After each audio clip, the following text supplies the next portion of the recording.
you guys are here. Okay. Ah, oh, thank God. Thanks. Thanks, man. I really appreciate you guys. All right. Thanks for being here. I'm your favorite bisexual, and if you're interested in like stuff with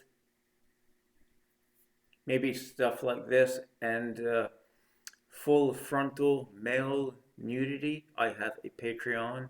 This is the link here.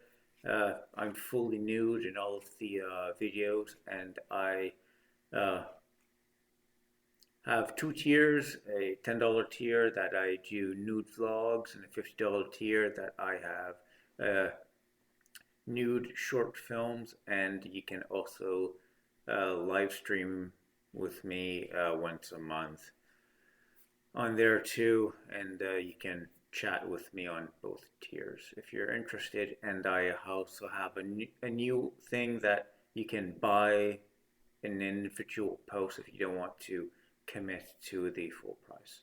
Okay, so let's get into this bondage BDSM for men. Okay, so all right, so what is kink and bondage? If you don't know, let's look into what it is. All right, okay. Kink bondage for men involves the consensual, very important, consensual use of restraint such as ropes, handcuffs, uh, leather cuffs, or tape to restrict a partner's movement during, it could be during sexual activity, and sometimes it could just not be sexual at all. So that's we're gonna dive into or explore the two of those things here. Okay, uh, it could be a pleasure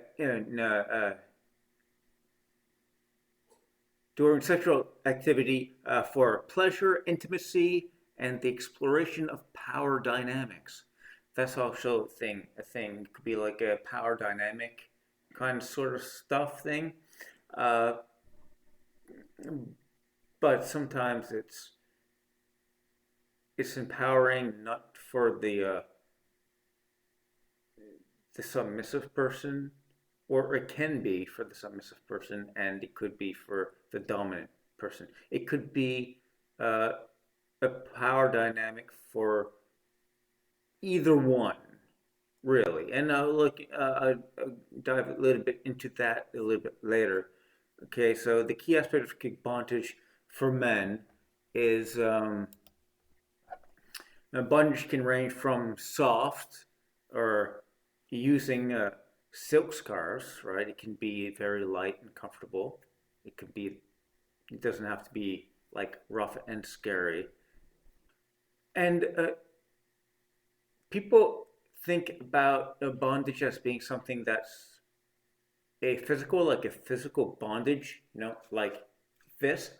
But it can also be something completely different. If the thought of being tied up or chained or even handcuffed or cuffed with these, oh, these are Velcro, by the way, just Velcro, so it's easy, you can easily take it off. So if you're looking into starting, this would be a very good option because you can get out of it very quickly if you start freaking out or something like that. Okay, so the bondage aspect doesn't have to be physical. It can also be verbal. What that means is that somebody could instruct you, like they could say, like, don't move, stay still, stay just like that while I touch you.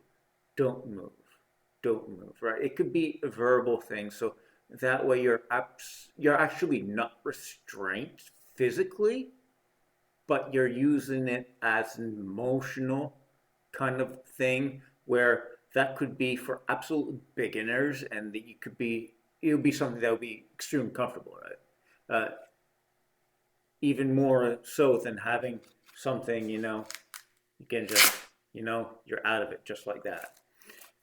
Uh, So that could be an alternative if for someone that's looking into just starting into it and not actually being, you know,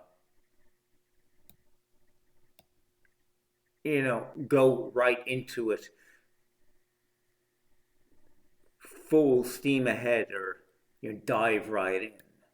So for the uh, power dynamics, what I was saying earlier about, okay, it doesn't always have to be about the alpha person that's being submissive, or that's, I'm sorry, not the submissive person that's being dominated by somebody else. Even though they're submissive, it doesn't mean that you're giving up the power if you don't want to, because you could always look at it like, okay, you're being submissive, right? Someone's being like empowering or the dominant, right? They're doing the things, right? You're the submissive, right? You're the one that's in the cuffs, or you're the one that's in the ropes or the handcuffs, or being restrained somehow. And it could seem like you're the one that's not in control, but you could absolutely be the one that's in control, even though you're the one that's cuffed, right? Because you could have the mindset of, I'm making this person do this to me. I'm making this person cuff me. I'm making them pin me down. I'm making them do all of these things. So just because you're the one in the cuffs doesn't necessarily mean that you're the submissive one. You could 100% be the one that's the dominant one while doing this, right? It's all about playing roles. It's more of a role playing situation where you can make up your own rules. So it doesn't have to be. And then, like the aftercare, is really important. That if it's something that you do that's really intense or something like that, it's very important to talk about it afterwards to make sure that you didn't cross any boundaries or anything like that. And of course, yeah, it's very important to talk about what you're going to do prior to when you're doing it to make sure that you're on the same page and you know what to expect. Because you don't really want too many surprises unless if it's something that you've been asking for and then they just surprise you with it, but they know that you want it.